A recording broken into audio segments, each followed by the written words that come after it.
Matin Sport.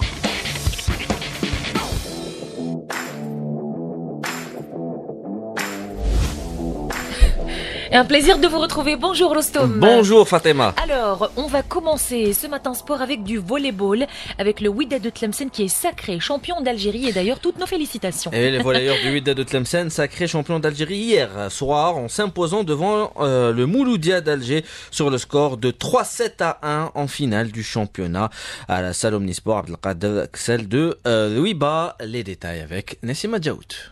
Pourtant, c'est le Mouloudia d'Alger qui a entamé de fort belle manière la finale en remportant le premier set 25-22. La réaction du champion sortant, le Wydad de Tlemcen, ne s'est pas fait attendre. Les Tlemceniens ont largement dominé le deuxième set 25-13 pour enchaîner 25-22 au troisième set et 25-23 lors de la quatrième manche. Le Wydad de Tlemcen conserve ainsi le titre de champion d'Algérie obtenu la saison écoulée et reste en course pour le doublé Coupe Championnat en affrontant l'OMK Al-Mili en finale de la Coupe d'Algérie programmée le 22 juin à Rouiba. L'entraîneur du Wydad de Tlemcen, Lamine Dihina, ému après la consécration. Je suis très content, je suis ému. Bravo aux joueurs, bravo aux dirigeants. Maintenant que l'objectif est atteint, enfin félicitations pour toute la ville de Tlemcen. Bon, on a mal débuté le set et on s'est ressaisi. On a su profiter de leur faiblesse et puis voilà, on a concrétisé par une victoire. Un premier objectif est atteint, reste le deuxième dans quelques jours. Tout à fait. On va essayer de se mobiliser pour la finale et que Dieu soit avec nous. Adel Kadri, le passeur du Wydad de Tlemcen, heureux d'avoir remporté le titre. Il regrette toutefois les conditions dans lesquelles cette finale s'est déroulée. Alhamdoulilah, on a réalisé notre objectif de championnat pour la deuxième fois de suite. On s'excuse auprès du public du volleyball algérien parce que le match n'était pas d'un bon niveau à cause des conditions. La salle, l'humidité, l'essentiel est fait, on a gagné le titre. Pour demain, on se concentre pour le match de coupe. En effet, il a fait très chaud dans la salle de Rouiba, trop exigu pour recevoir le public venu nombreux. La toiture métallique et l'absence d'aération, ajoutée à cela la fumée des fumigènes, a rendu l'atmosphère lourde. Le Wydad de Tlemcen devra vite se concentrer sur le second objectif, la finale de la Coupe d'Algérie prévue dimanche 22 juin à 18h, toujours à la salle de Rouiba. Et on remercie bien sûr Nassima Djaout et on va passer au football Rostom. Et en foot, la Ligue professionnelle fixe les horaires des matchs de la 30e et dernière journée du championnat de Ligue 1.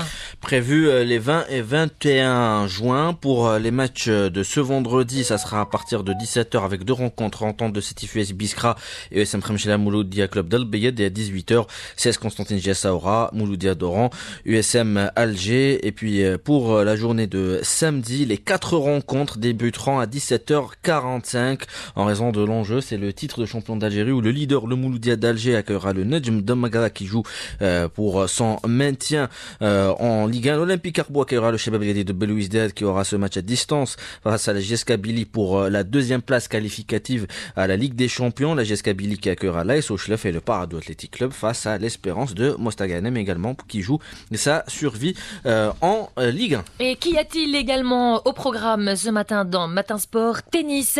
Et l'Algérien Toufiq Sahtali passe au deuxième tour du tournoi professionnel de Monastir. Le tournoi M25 qui se joue actuellement en Tunisie. Il s'est qualifié après sa victoire 2-7-0 contre l'Américain Reid Jarvis 7-0 et le deuxième set a été terminé à 1-0 suite au retrait de l'Américain. Au prochain tour, l'Algérien de 26 ans sera opposé au Tunisien Aziz Dougaz, vainqueur de son côté aux dépens du Britannique Victor Friedrich 1-6, 2-6. Un match qui s'annonce relativement difficile pour Sahtali face au Tunisien de 28 ans, classé tête de série numéro 1 de ce tournoi. Et puisqu'on parle de tennis, on va parler des différents tournois à l'international avec tout d'abord le tournoi WTA 500 sur gazon de Berlin pour les huitièmes de finale chez les dames. La Bélorusse numéro 1 mondiale Arina Sabalenka s'est imposée face à la Suisse Rebecca Masrova 2-7-0. Ons Jabeur, la Tunisienne, a éliminé la numéro 4 mondiale italienne Jasmine Paolini 2-7-1. Même résultat pour la Russe Ludmila Samsonova qui a éliminé la numéro 3 mondiale américaine Jessica Pegula 2-7-0. Et puis victoire 2-7-0 de l'Espagnole Paola Badosa face face à l'américaine Emma Navarro. Cet après-midi à 15h, Coco Gauff, la numéro 2 mondiale américaine qui a remporté récemment le tournoi de Roland Garros, affrontera la chinoise Wang Xiu. Et puis chez les messieurs, le tournoi ATP du Queen's Championship à Londres, les huitièmes de finale, le Danois Holger Rune a battu l'américain Mackenzie McDonald 2-7-1, tout comme l'espagnol Roberto Bautista qui a éliminé le tchèque Jacob Mensik 2-7-1, et puis le britannique Jack Draper qui a éliminé l'australien Alexei Popyrin 2-7-1. On va passer tout de suite au basketball, Rostom, mais le match 6 de la finale. Match 6 ou le 6e match? C'est le match 6. D'accord, très bien. Match 6 de la finale de la NBA, et ce sera entre Indiana et Oklahoma. Alors ça sera Indianapolis, l'Indianapolis qui se prépare à un big match, un match au sommet. Le scénario est très simple. Si les Oklahoma Thunder l'emportent aujourd'hui, eh bien la franchise décrochera son tout premier titre NBA. Mais si les Pacers tiennent bon, un match 7 décisif s'annonce potentiellement la confrontation la plus intense de cette série. Du côté d'Oklahoma City Thunder, l'équipe dirigée par Mac Danielo semble taillée pour les playoffs, rapide, agressive et disciplinée, avec le MVP de la saison Shai Gilgeous-Alexander, le Canadien, est sans conteste le moteur du groupe, démontrant à chaque rencontre qu'il est prêt à emmener son équipe vers les sommets. Du côté d'Indiana Pacers, eh bien, les Pacers sont passés du statut de surprise agréable de la saison à celui de sérieux prétendant en finale, mais aujourd'hui, ils jouent leur survie. Une défaite et c'en est fini. Le match 6 Indiana Pacers Oklahoma City Thunder, ça sera cette nuit à partir de 1h30 heure algérienne. Et puisqu'on parle de NBA, eh bien cette nouvelle, les Los Angeles Lakers sont en passe d'être vendus pour un montant record de 10 milliards de dollars. C'est ce qu'a annoncé hier le média américain ESPN, une somme qui ferait des Lakers la franchise NBA la plus chère de l'histoire des États-Unis. D'après ESPN, la famille Buss, qui possède les Lakers depuis 1979, va vendre sa participation majoritaire dans l'équipe au milliardaire Mark Walter, qui possède déjà des parts dans la franchise. Et le football, on n'en a jamais assez, Rostom. On va parler tout de suite de la Coupe du Monde des clubs qui se déroule cette fois-ci aux États-Unis.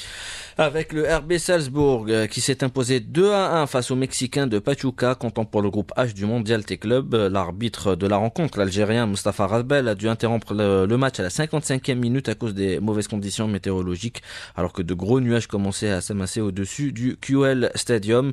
Le coup d'envoi de la rencontre, d'ailleurs mercredi, entre les Sud-Africains de Mamelodi Sundowns et les Sud-Coréens de Ulsan avait été donné avec 1 heure de retard pour les mêmes raisons. C'était à Orlando, en Floride, dans le même groupe que Salzbourg, et c'était la surprise de la journée. Le Real Madrid a été tenu en échec par la formation saoudienne d'El Hilal sur le score d'1 but partout, avec un penalty raté du côté des Merengues en toute fin de match par Federico Valverde. Dans les autres résultats, Manchester City s'est imposé 2-0 avec l'international algérien Ryan Aït-Nouri qui était sur le banc et qui n'a pas joué.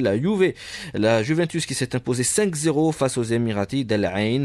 Cet après-midi, d'abord aujourd'hui 3 matchs, avec cet après-midi à 17h Palmeiras face au Ahli du Caire, à 20h l'Inter de Miami face au FC Porto, et puis à 23h les Seattle Sounders face à l'Atlético Madrid. C'était la dernière info, Rostom Yahya Cherif dans Matin Sport. Merci beaucoup, Rostom. 7h24 minutes. Vous avez terminé très tôt, Rostom. Qu'est-ce qu'on fait maintenant? Eh bien, je pose une chanson. Une chanson. De Samir Djennad. Allez, bonne journée, Rostom. Salut.